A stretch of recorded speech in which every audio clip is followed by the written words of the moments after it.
Andi Soraya ceritakan saat melahirkan anak ketiga di usia 40 tahun. Artis peran Andi Soraya menceritakan pengalamannya menjalani persalinan di usia 40 tahun.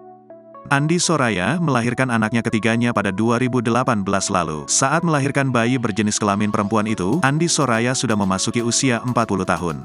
Andi Soraya pun mengungkap kisah saat melahirkan sang buah hati yang diberi nama Andi Kylie Zivana Ali itu. Menurutnya ketika menjalani persalinan di usia yang sudah tidak prima lagi membuatnya sangat hati-hati. Sebab persalinan tersebut sangat berisiko terhadap kesehatan tubuhnya dan calon bayi. Bahkan sebelum persalinan, Andi harus menjalani serangkaian pemeriksaan dokter untuk menjaga kesehatan dan kestabilan tubuhnya. Dan setiap bulan check up itu dokter nanganin kita lebih teliti, khusus 40 tahun ke atas. Karena apa? Itu adalah kehamilan yang berisiko, ucap Andi Soraya. Begitupun pasca persalinan yang menurutnya tidak gampang untuk merawat seorang bayi. Kendati demikian, Andi Soraya kerap melakukan olahraga rutin untuk terus menstabilkan kondisi fisik dan kesehatannya.